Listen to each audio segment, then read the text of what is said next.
এই দেখ মাটি দিয়ে কি করে মূর্তি বানাতে হয়। পুটি, তোকে বানালাম একদম তোর মতো, তাই না? একটা আমার মতো করে দাও না দাদু। আরে দেবো দেবো, সবারই একটা করে মূর্তি বানিয়ে দেবো। বলি বাজারে কে যাবে? হ্যাঁ, আকাশের দিকে তাকিয়ে দেখেছো সূর্য কোথায় উঠেছে? তা সেটা মিষ্টি করে বললে কি হতো? এত ঝাঁঝ কেন গলায়? সাধে কি ঝাঁঝ আসে? বড় দুঃখে আসে, দুঃখে। মাটির পুতুল নিয়ে বাচ্চাদের সঙ্গে খেলছো, আমি কি মানা করেছি? কিন্তু বাজারটা তো করতে হবে নাকি, নইলে সবার মুখে কি তুলে দেব? এই নাও তোমার মূর্তি। এই পুটি গুলটে, দেখ তো তোদের দিদার মতো হয়েছে কিনা। হ্যাঁ গো, একেবারে দিদা। এই পুতুলটা দিদা তুমি কিন্তু ঘরে রেখে দিও। পুতুল নয় রে, মূর্তি।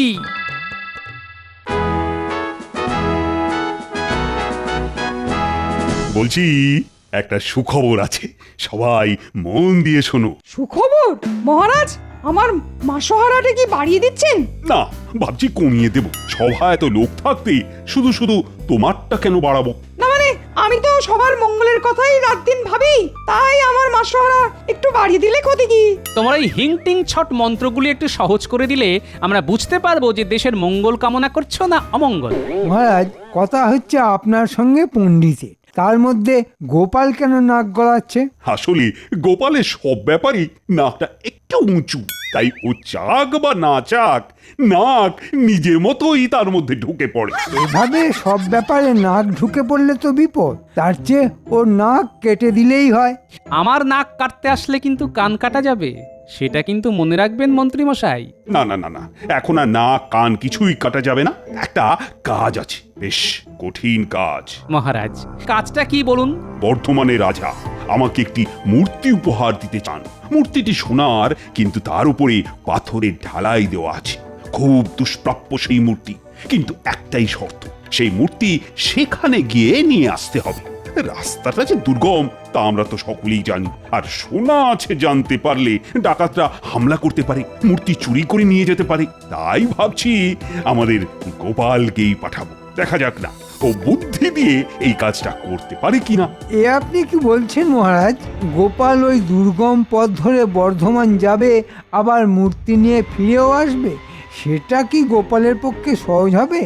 না না না, আমি আপনার এই সিদ্ধান্তে মত দিতে পারলাম না, আমাকে ক্ষমা করবেন মহারাজ। মহারাজ, আমি গণনা করে দেখেছি গোপালের কপালে শনি নাচছে, তাই আপনি নিশ্চয়ই গোপালকে হারাতে চান না। গোপাল আপনার চোখের মণি।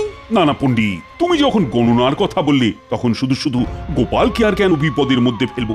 তার চাইতে মন্ত্রী যাক, দেখো মূর্তি যেন অক্ষত অবস্থায় আমার কাছে আসে। মূর্তি আমি বুকে করে নিয়ে আসব, সে ব্যাপার নিয়ে আপনাকে চিন্তা করতে হবে না। তবে আমার সঙ্গে পণ্ডিত গেলে আমার একটু সুবিধে হতো। ডাকাত পড়লে ও মন্ত্র পাঠ করলে বিপদের হাত থেকে রক্ষা পাওয়া যেত। মন্ত্রী মশাই যখন বলছেন বুকে করে নিয়ে আসবেন, তখন তিনিই যেন আনেন। তবে বুক থেকে কিন্তু মূর্তি মাটিতে নামাবেন না, বিপদ হতে পারে।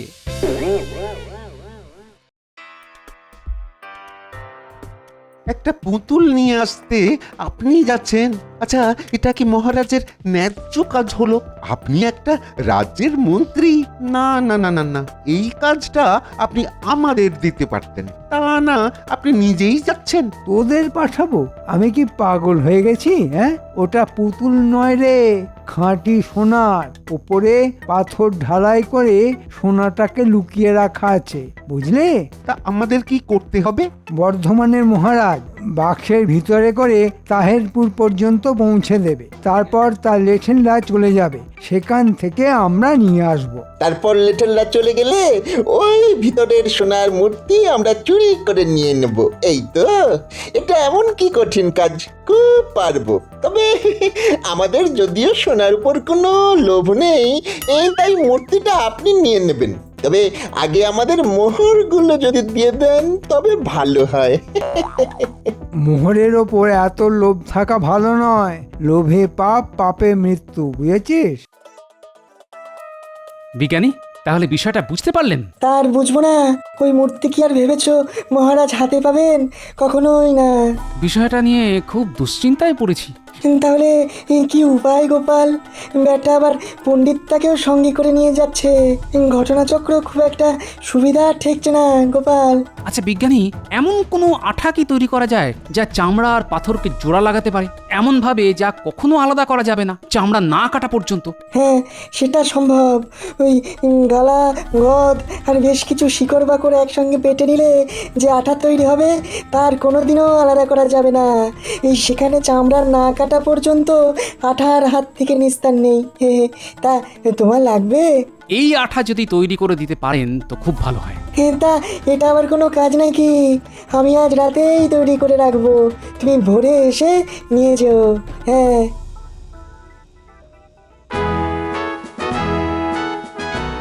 তাহলে মন্ত্রী, তুমি কবে নাগাদ বর্ধমান রওনা দেবে? ভাবছি কাল প্রত্যুষেই রওনা দেব। ভালো কথা। আজ যে গোপালকে দেখছি না কেন, ওর আবার কিছু হয়নি তো? আপনার শুধু গোপাল গোপাল, আরে সে কি আর এ রাজ্যে আছে? মনের দুঃখে অন্য কোথাও চলে গেছে। কেন কেন কেন, সে অন্য রাজ্যে যাবে কেন?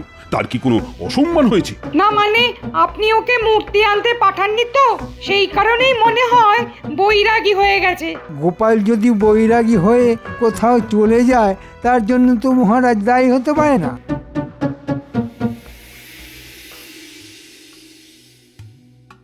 কাউকে কিচ্ছু জানিয়ে আসেনি, খুব ভালো কাজ করেছি। দেওয়ালেরও কান থাকে। মহারাজ হয়তো খোঁজ করবেন, কিন্তু তিনি জানবেন কোথা থেকে? যাই হোক, মন্ত্রী আর পণ্ডিত পৌঁছানোর আগেই বর্ধমানে পৌঁছতে হবে। গোপালের কি কাজ সেটা তোমরা বুঝবে না। গোপাল বুদ্ধি দিয়ে নিরস্ত্র অবস্থায় একটা গোটা সেনাদলকে পরাস্ত করতে পারে, যা তোমাদের সাধ্যের মধ্যেই নেই। তাহলে মহারাজ আমাদের না পাঠিয়ে গোপালকে পাঠানোই বুদ্ধিমানের কাজ হতো। থাক, তোমাকে আর পণ্ডিতি করতে হবে না। গোপাল কোথায় গেছে সেটা না জানা পর্যন্ত আমার উৎকণ্ঠা তো থাকবেই। তাহলে কি মহারাজ গোপাল না ফেরা পর্যন্ত আমাদের বর্ধমান যাওয়া স্থগিত রাখা হবে? সম্ভব হলে তাই করা যেত, কিন্তু সময় মতো বর্ধমানে পৌঁছানোটাও তো খুব জরুরি।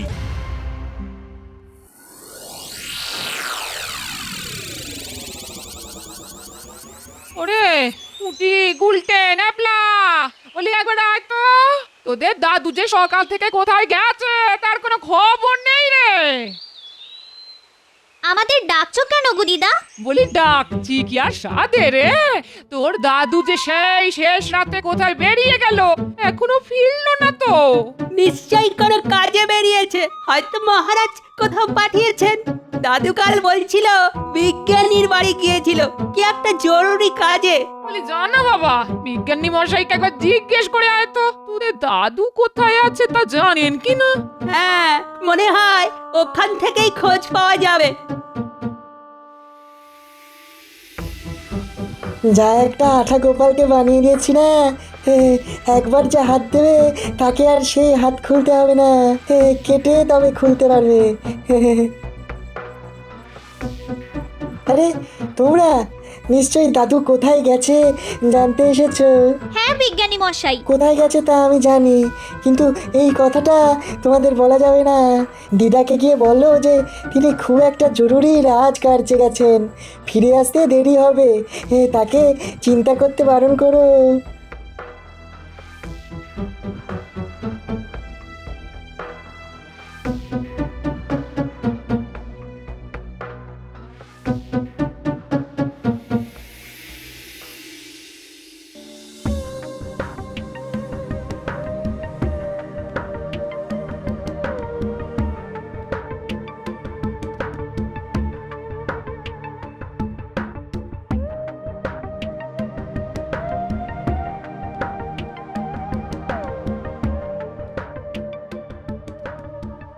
আচ্ছা, মন্ত্রী তো এখানেই আমাদের থাকতে বলে গেছিল।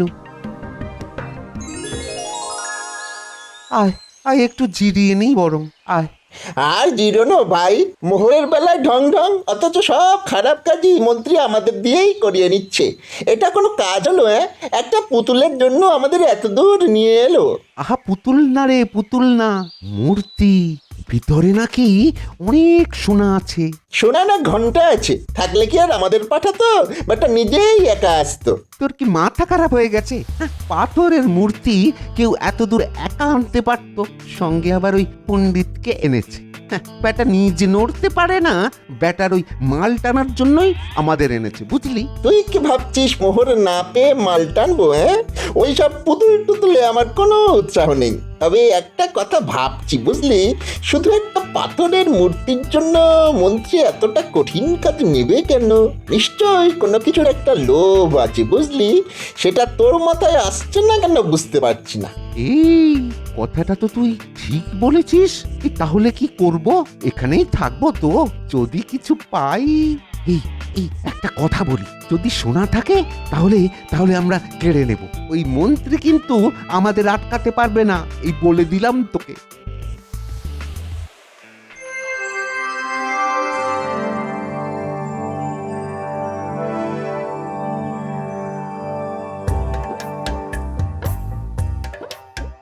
আরে গোপাল, মহারাজ কৃষ্ণচন্দ্র তোমাকে পাঠিয়েছেন, এই খুব ভালো করেছেন। বুদ্ধি করে নিয়ে যেতে হবে কিন্তু, বুঝেছো? আগে সেই জন্যই তো এসেছি, কিন্তু মহারাজ আমায় পাঠাননি, আমি নিজ দায়িত্বে এসেছি। শুনেছি যে এই মূর্তি নাকি বহু বছরের প্রাচীন এবং এর মধ্যে সোনা আছে, তাই ভাবলাম নিজেই যাই। কাউকে বিশ্বাস করা তো খুব কঠিন। ঠিক কথাই বলছো, কিন্তু তোমাকে কৃষ্ণচন্দ্র না পাঠালে আমি তোমার হাতে এই অমূল্য মূর্তি দেবো কি করে? রাজামশাই, এই মূর্তি মহারাজের তরফ থেকে নিতে আসছেন আমাদের মন্ত্রী মশাই, সঙ্গে আবার এক পণ্ডিত। কিন্তু সত্যি বলতে কি, আমি এই দুজনের কাউকেই ঠিক বিশ্বাস করতে পারি না, তাই মূর্তিকে এমন ভাবে সুরক্ষিত রাখতে চাই যাতে চুরি না হয়। বেশ করেছো, এই তো চাই। আমাদের দেশের এইসব অমূল্য মূর্তি যদি চুরি হয়ে যায়, তবে এই দেশের ঐতিহ্য নষ্ট হয়ে যাবে। বলো বলো, কিভাবে মূর্তি তুমি সুরক্ষিত রাখবে, বলো আমায়। রাজামশাই, সে ব্যাপারে কোনো প্রশ্ন করলে আমি খুব বিব্রত বোধ করব। আসলে খুব গোপনীয়তার মধ্যে এই কাজটা করতে চাই। শুধু দুই একটা অনুরোধ কি আপনি রাখবেন? রাখার মতো হলে নিশ্চয়ই রাখবো, বলো কি বলতে চাও। প্রথমত, আমি যে এসেছি সেটা আপনি কাউকে বলবেন না, বিশেষ করে মন্ত্রী আর পণ্ডিতকে। দ্বিতীয়ত, এক রাতের জন্য মূর্তি বিশ্বাস করে আমাকে দিতে হবে। খুব গোপনে আমি এই কাজটা করতে চাই, কেউ যেন সাক্ষী না থাকে। অন্য কেউ হলে আমি অনুমতি দিতাম না, কিন্তু তোমার কথা আলাদা, তাই ইচ্ছে করলে তোমার ঘরে এই মূর্তি তুমি নিয়ে যেতে পারো। আরেকটা অনুরোধ ছিল, মন্ত্রীকে এই মূর্তি হাতে দেবেন না, কোনো মাটির পাত্রে ঢাকা দিয়ে দেবেন। বলে দেবেন যেন রাস্তায় খুলে না দেখে। এটা বলে দিলে তো ওরা নিশ্চিতভাবে খুলে দেখবেই। আমি তো সেটাই চাই মহারাজ।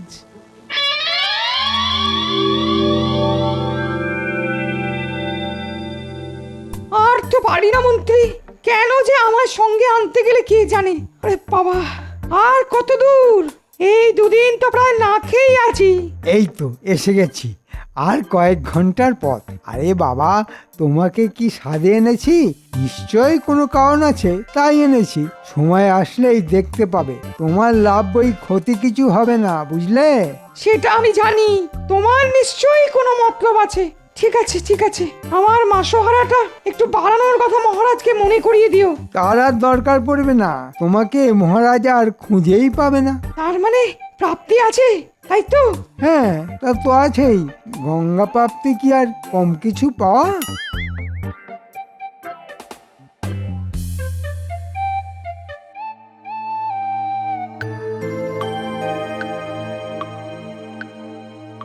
আহা, কি সুন্দর এই মূর্তি! এর মর্ম কি করে বুঝবে মন্ত্রীর মতো পাতকরা? দেখলেই যেন চোখ জুড়িয়ে যায়। এর মধ্যে যে সোনা আছে তার জন্যই মন্ত্রীর মতো দুষ্কৃতীরা এইসব ভেঙে দিতে চায়। ছি, কিন্তু আমি থাকতে এই অপরাধ করতে দেব না। এই আমি আঠা লাগালাম ভালো করে, যে একে ছোঁবে তার শরীর থেকে মূর্তি আর খোলা যাবে না। যাক, আমার কাজ আপাতত এখানেই শেষ। কাল আবার দেখা যাবে কি থেকে কি হয়।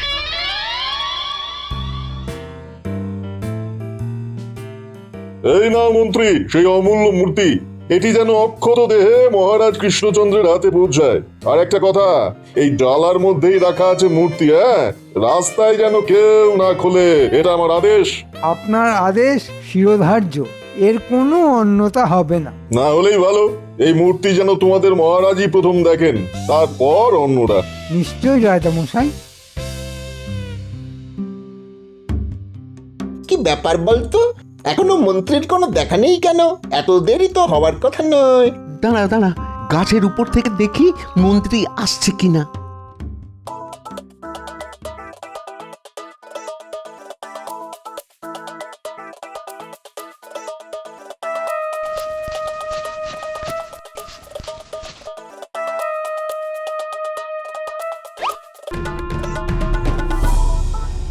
আরে সমস্ত রাস্তাটা আমি এই জ্বালা নিয়ে যাব নাকি? তোমার শরীরে কি কোনো দয়া মায়া নেই? থাকলে কি আর তোমায় আনতাম? যে কাজে এসেছো সেটা ভালো করে করো, নইলে এই নির্জন জঙ্গলে তোমায় পুঁতে রেখে দেবো।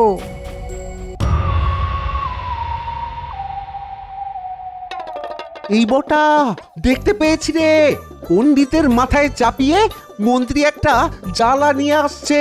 পুতুলটা বোধহয় ওই জ্বালার মধ্যেই আছে। নেমে আয়, আমরা মন্ত্রীর জন্য অপেক্ষা করি।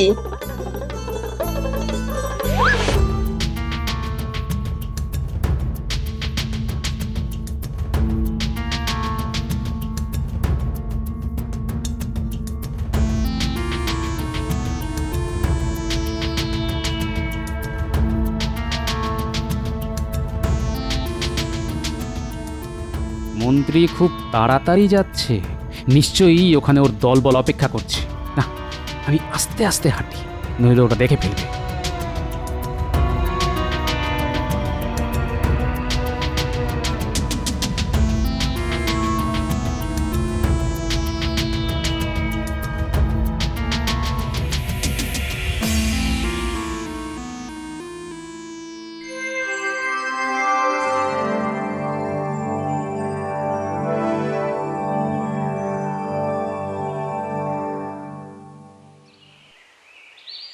সেই কখন থেকে বসে আছি, আপনি আসছেনই না।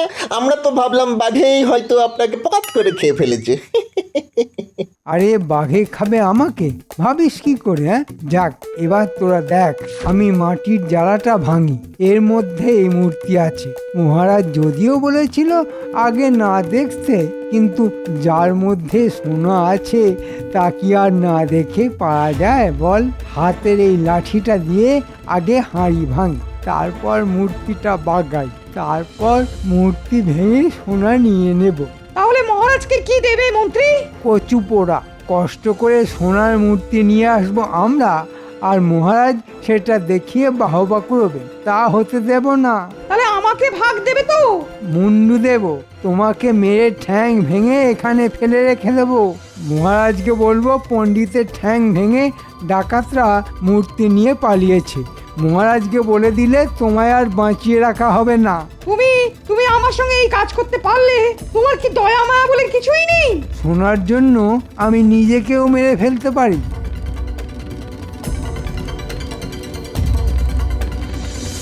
এই আমি হাঁড়ি ভাঙলাম। এবার মূর্তিটা হাতে নিলাম। সোনা দেখা যাচ্ছে মন্ত্রী মশাই? আরে এই পাথর না ভাঙলে সোনার দেখা পাবো কি করে রে গর্ধ? তাহলে ভেঙে ফেলি। এই নে মূর্তিটা, ভাঙ দেখি। আরে আপনি ছাড়ুন, নইলে নেব কি করে? ওরে গর্ধ, আমি তো ছেড়েই দিচ্ছি, তুই নিতে পারছিস না কেন? তোর গায়ে কি জোর কমে গেল? দাঁড়ান, আমি জোরে টানছি, আপনি ছেড়ে দেবেন। এই টান দিলাম। ওরে বাবা রে, ওরে বাবা, আমার হাতের চামড়া ছিঁড়ে যাচ্ছে রে। হ্যাঁ, কি হয়েছে বলতো? বুঝতে পারছি না। বটা, তোর ওই জোর কমে গেছে বুঝলি। এই দেখ, আমি ধরে টান মারছি, তোরা ছেড়ে দিবি। হ্যাঁ,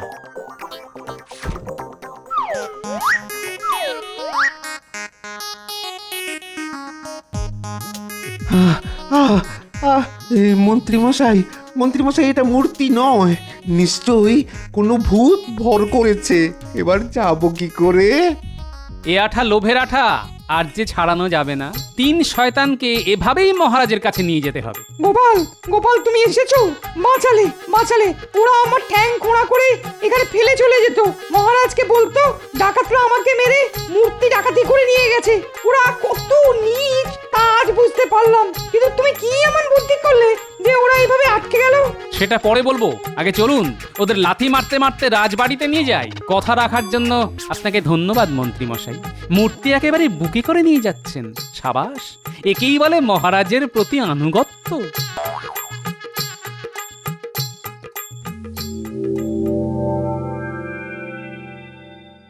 ওহ, এই অসাধ্য কাজটা তুমি কি করে করলে? সাবাস সাবাস গোপাল, তুমি আমার মান বাঁচালে। আমি কিছুই করিনি মহারাজ, যা করেছে বিজ্ঞানী। এমন আঠা তৈরি করেছে যে এই লোভের আঠা আর উঠবে না। তাহলে মূর্তি হাতে পাবো কি করে? আগে এই মূর্তিকে বিজ্ঞানীর দেওয়া ওষুধে স্নান করাতে হবে, তারপর মন্ত্রী আর সাগরেদদের চামড়া কেটে মূর্তি বার করতে হবে। কিন্তু এই কাজটা কে করবে? আপনি ভুলে যাবেন না, আমি নাপিত ছিলাম। ফোঁড়া কেটে আপনার নজরে এসেছিলাম। আমাকে অনুমতি দিলে এই কাজটা খুব আনন্দের সঙ্গেই করব মহারাজ।